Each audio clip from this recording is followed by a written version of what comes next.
Salut tout le monde, j'espère que vous allez bien, que vous avez passé une bonne semaine. Il s'est passé beaucoup de choses. Je vais commencer par faire un petit résumé de ma semaine et après je vous parlerai un peu des récents événements, de ce qui va devenir de la prépa, du travail, etc. Et je profitais pour répondre aux questions que vous m'avez posées sur Insta, donc concernant évidemment comment on va s'organiser pendant les prochaines semaines. Bref, cette semaine en maths, on a fait les espaces vectoriels de dimension finie, juste après avoir fini le dénombrement la semaine dernière. C'était un chapitre pas très long par rapport au premier bloc des espaces vectoriels qui était très très gros. Et ça a été intéressant parce que on découvre plein de notions comme le rang, la dimension. On a découvert le théorème du rang. Donc c'était pas mal. En physique, on a fait un chapitre sur l'écriture des Lewis et l'écriture sur les molécules et les solvants. Il est plutôt pas mal, encore une fois. J'aime bien ce qu'on fait en ce moment en chimie, physique. On est un peu en train d'approfondir ce qu'on voyait au lycée. Et d'ailleurs, la semaine dernière, on avait fait un gros chapitre sur la classification périodique, la structure électronique des atomes avec les orbitales atomiques, et j'ai vraiment bien aimé. Donc il faut que je fiche ce chapitre, peut-être ce soir, ou je sais pas, je verrai. Mardi en anglais, on a fait une fiche sur l'avortement. Et ouais, c'était intéressant. On a déjà fait un débat avant les vacances sur l'avortement, donc on avait vu différents arguments. Et mine de rien, il y a quand même des arguments qui tiennent des deux côtés, tu vois. C'est pas même si évidemment c'est toujours un débat sensible, mais c'est un truc qui revient souvent en colle, donc c'est utile d'avoir des choses dessus. Mercredi, j'ai eu colle de maths, colle de physique. Alors, colle de maths, je suis tombé sur. J'avais quoi en colle de maths? Un exo de dénombrement et un exo d'espace vectoriel. J'avais quoi en espace vectoriel? Ah, c'était en espace vectoriel, j'avais un petit exo, je pense. En tout cas, en dénombrement, j'avais un exo assez intéressant. Peut-être que. Il me disait un truc d'ailleurs. C'était en gros, t'as je sais pas, une fourmi par exemple qui se déplace sur un quadrillage, sur une grille, un repère auto-normé. Il commence à l'origine et il doit aller à un point A qui est coordonné NN avec N en entier naturel non nul. Et faut compter le nombre. Il peut se déplacer d'une unité. À chaque déplacement, il peut faire un déplacement d'une unité, soit vers le haut, soit vers le haut, soit vers la droite pour se rapprocher du point. Et il fallait compter le nombre de chemins qu'il y avait en passant par le nombre de chemins qu'il y avait pour aller à ce point en respectant les règles. Après, il fallait calculer en fixant un point dans la diagonale, calculer le nombre de chemins le nombre de chemins de l'origine à ce point, puis le nombre de chemins du point A, du point O au point A en passant par un autre point. Et bref, c'était vachement intéressant et à la fin, ça permettait de retrouver une identité, un cas particulier de la formule de Van der Monde. Donc ça va, je me suis bien débrouillé. J'ai eu 17. Celui qui a majoré dans le groupe, il a 18. En ce moment, l'autre personne qui est dans le groupe est majeure à chaque fois quasiment. Elle est bien forte.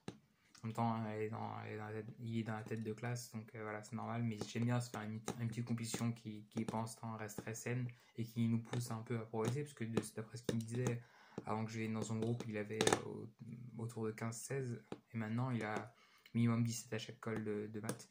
Sinon en physique, donc je suis tombé sur les chapitres qu'on vient de voir, donc les orbitales atomiques et la structure des Lewis. Et ça aussi, j'ai une bonne colle, mis à part j'ai eu une petite confusion sur la classification périodique, mais c'est vraiment pas facile, mais je vais ficher, parce que j'ai toujours pas fiché ce chapitre, mais ça date pas de pas longtemps. Et sinon, je me suis bien débrouillé, j'ai eu 17, donc j'étais content, double 17 mercredi.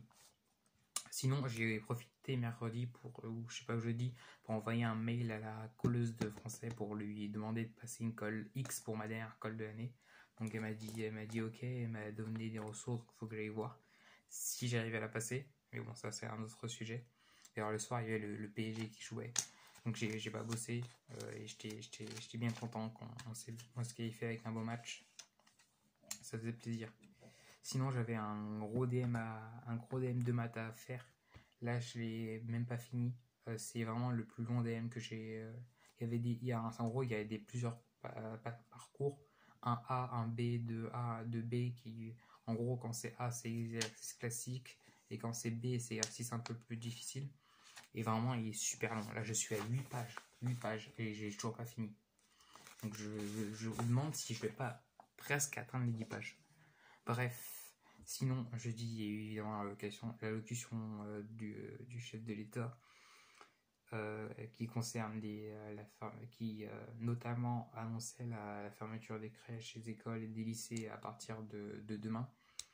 En plus, moi, j'étais en train de faire mon DM à fond parce que j'avais pas beaucoup de temps et on était censé avoir DS de maths samedi. Et là, quand je me connecte sur le groupe de classe, je vois plein de messages et j'apprends qu'il n'y avait pas cours, donc j'étais un peu dégoûté. Et pas de DS. Du coup, finalement, on a commencé les matrices en 20 semaines et voulait absolument qu'on avance au maximum pour pallier cette fermeture qui va arriver, le manque d'heures de cours. Et du coup, on devait avoir 4 heures de cours samedi pour continuer à fond les matrices et pour avoir des exos. Sauf que le matin, je reçois plein de messages, quelqu'un m'appelle. Et dans l'escalier, tout le monde me dit t'as pas entendu Fabien, il y a un cas de coronavirus dans le lycée.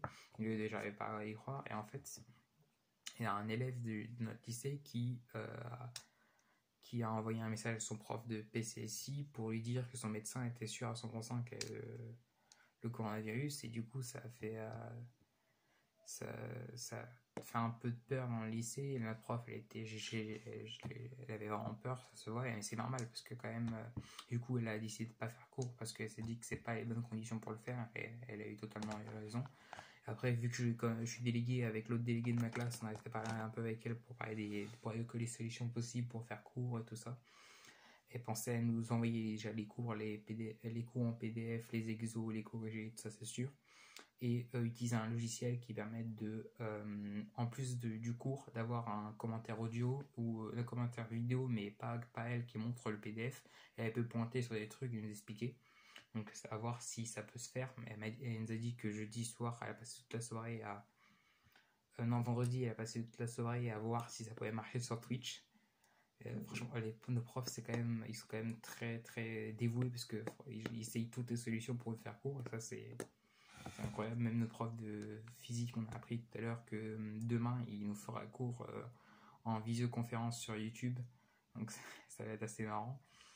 Bref, évidemment, j'étais pas content de cette nouvelle. Et pour nous, surtout pour les premières années, pour les deuxièmes années, c'est pas facile. Je dis pas que c'est facile parce que ça arrive pas à point nommé et qu'il leur manque quelques chapitres. Mais il leur manque quelques chapitres, encore une fois. Il leur manquait 3 semaines avant les concours. Donc au pire, il manque 2 chapitres. En autonomie, tu peux le faire. Ça peut, c'est chiant pour la révision quand tu es vraiment prévu de faire quelque chose, mais c'est pas impossible. Tandis que pour les premières années, nous, on a vraiment besoin de profs pour faire des chapitres où on découvre vraiment plein de trucs. Là, on commençait les matrices, mis à part retrouver la formule du produit matriciel qu'on a vu l'année dernière, il y a beaucoup de choses de nouvelles déjà. Donc ça va pas être facile. Sinon, je vais répondre à vos questions. Alors, première question de Sidra. Point 9 qui me dit annulation des concours Parcoursup pour les grandes écoles, un mot à dire. Mais c'est pas annulé les concours pour l'instant. Le siècle il dit que ça va être tenu et Jean-Michel Blanquer, le ministre de l'Éducation nationale, a dit que ça restera, que pour l'instant c'est toujours maintenu. Donc j'espère aussi pour les 5 demi, tu vois, que ça reste maintenu quand même, parce que de toute façon, je pense que si c'est annulé, ça va vraiment faire un peu un tollé. Même après, les concours, c'est quoi, dans presque un mois. Il peut y avoir une grosse amélioration d'ici un mois. Donc, à voir comment ça évolue.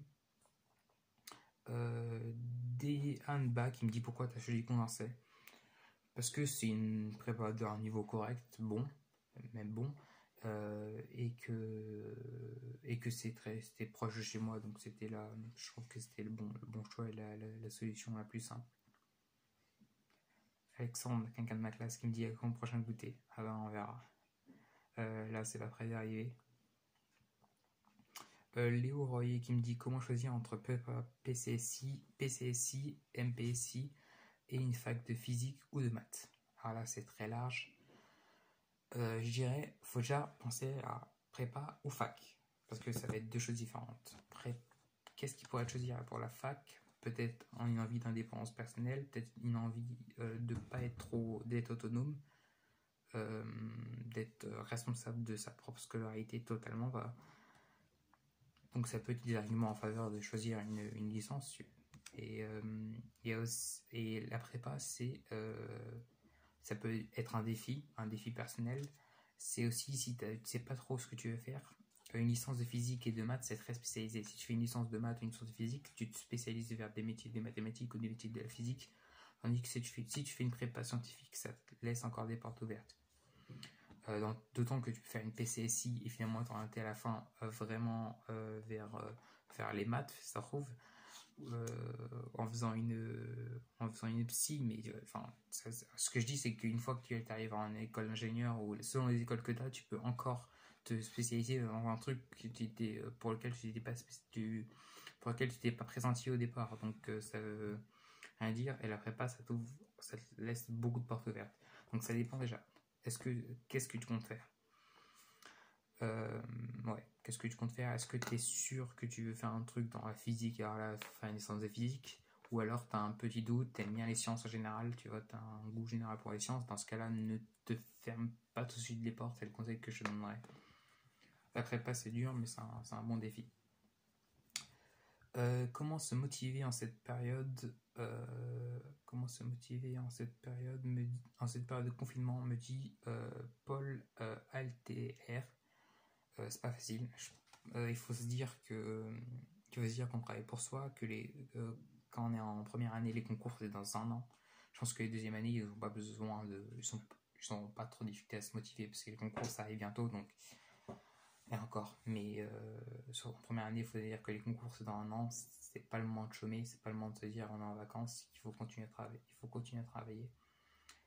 Et c'est peut-être le moment de revoir les trucs, les chapitres qui ont été faits il y a pas longtemps. Par exemple, nous on a fait 2 gros chapitres sur l'aspect vectoriel. En physique ça va. En maths vraiment on a fait 2 gros chapitres sur l'aspect vectoriel. C'est vraiment peut-être le moment de revoir ça. Il y a la même question de Loïc Daimi. Donc conseil pour ne pas de motivation. En ce moment-là, il faut vraiment se dire que faut travailler pour soi et que si tu arrives à travailler dans ces conditions-là, tu arriveras à travailler dans n'importe quelle condition. Si tu arrives à te dire, même si tu es confiné et que c'est relou et que tu vois pas tes potes, tu arrives à travailler et tu arrives à chercher un peu de motivation, dis-toi que personnellement, ça peut être gratifiant. Et surtout, c'est pour toi que tu travailles. C'est vraiment ça, c'est important de se le dire, de se le répéter. Ton réaction pendant la quarantaine, donc j'ai pas encore décidé. Je pense que tout à l'heure, je vais faire j'ai pas encore décidé. C'est sûr que je vais essayer de me tenir à des horaires habituels de cours. Du coup, tout à l'heure, je vais essayer de me faire un petit planning pour voir quand est-ce que je bosse les maths, quand est-ce que je bosse la physique, quand est-ce que je fais un peu d'anglais. Et voilà.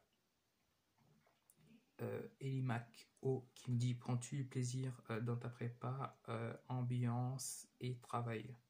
Oui, franchement oui. J'avoue que je kiffe. Oui, j'aime bien être en prépa. Ça fait bizarre de dire ça, mais j'aime bien. On apprend beaucoup de choses en sciences, sur nous-mêmes, sur le sommeil. Moi j'apprends que je ne sais pas tenir la fatigue, mais non, franchement c'est bien. Et personnellement c'est gratifiant. Après, j'ai fait une bonne prépa, je trouve, pour l'instant, parce que j'ai des bonnes notes et que ça se passe bien. Mais voilà. Mais pour l'instant, je prends du plaisir. Et je pense que même que ceux qui ont pas, qui ont des notes moins bonnes que les miennes, vivent très bien la prépa. Sans dire que j'ai pas envie de paraître celui qui se la raconte. Hein. Je dis pas que j'ai des notes. Bref. Qu'est-ce qui te passionne dans la même question même personne, Elimac O qui me dit qu'est-ce qui te passionne dans la physique ou les maths? Pour l'instant c'est les maths et c'est au début c'était l'analyse, j'aimais bien l'analyse de lycée. Là on a commencé algèbre, j'aime bien, mais après je connais pas encore assez pour dire parce que ça me passionne, mais en fait j'aime bien le raisonnement, genre que par exemple je sais pas, conditions nécessaires et suffisantes, j'adore le fait de la manière dont on cherche, le fait de supposer un truc, de voir tout ce à quoi ça peut te mener, un peu comme quelqu'un qui cherche dans une forêt. Il cherche des indices, après il réduit sa zone de recherche, et là il attrape la fonction qu'il cherchait ou les solutions d'une équation qu'il cherchait. Bref, j'aime bien le raisonnement en maths généralement, Et la physique, ce que j'aime bien, c'est que en physique, en première année, on s'intéresse à quand même pas mal de trucs du réel. Tu vois. Enfin, tout ce qu'on fait en physique, déjà, ça décrit quand même pas mal de choses qui se passent dans le monde actuel et on s'en rend peut-être pas toujours compte. Les ondes, l'optique géométrique, l'électricité, les résonances, les atomes, les réactions chimiques, la cinétique chimique, la mécanique, les champs électromagnétiques. Je trouve, je trouve que c'est incroyable le champ d'application de ce qu'on voit. Comment bosser les maths? C'est une longue question. C'est une longue question. Comment est-ce que. Là, je suis déjà à 15 minutes de vidéo, donc je vais peut-être pas. Sinon, les autres questions, c'est souvent, encore une fois, sur comment gérer cette période de confinement. Je vais essayer de garder le rythme, de faire un planning pour me dire qu'est-ce que je dois faire. Et il faut que le planning soit à peu près au nombre d'heures de cours que j'ai. Et voilà, donc je vais essayer de m'organiser comme ça, de faire les exos à temps, et voilà. La différence entre MP et MP étoile, c'est juste que classe étoilée, c'est en général classe pour des élèves qui se préparent à des concours très exigeants comme Polytechnique ou les ENS. Que l'école vise-tu? J'aimerais bien avoir une école normale, en particulier Ulm, l'école normale supérieure de Paris. Pensant que je voudrais faire de la recherche ou de l'enseignement en maths. Tu bosses normalement, tu lâches les rênes avec les corona-vacances, je pense. Avec le Covid-19, non, il faut bosser. Il faut bosser. Là, j'ai passé quoi 5 heures à recopier mon DM. Mais recopier un DM, même si c'est long, c'est intéressant parce que tu revois tout le raisonnement que tu as fait au brouillon. Donc c'est quand même pas mal recopier un DM. Je pense que tu apprends plus en recopiant le DM qu'en ayant fait le brouillon en réfléchissant au DM. Quelle différence il y a entre la physique de terminale et la physique de MPSI? Je dirais il y a moins de calculs, on s'intéresse moins aux valeurs en elles-mêmes. Enfin, on fait toujours des applications numériques, mais on regarde quand même.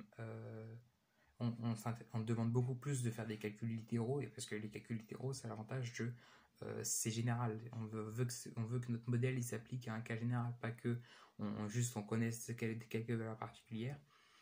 Et peut-être un peu plus de formalisme mathématique. Mais formalisme mathématique, ça ne veut pas dire rigueur mathématique, parce que la rigueur mathématique en physique, elle est presque absente. C'est pas ce qu'on attend. Il y a un raisonnement physique qui est difficile à avoir, personnellement, que j'ai du mal à acquérir. Mais une fois que tu l'as, je vois des élèves qui l'ont et ils arrivent à comprendre des trucs avec une facilité. Je trouve ça.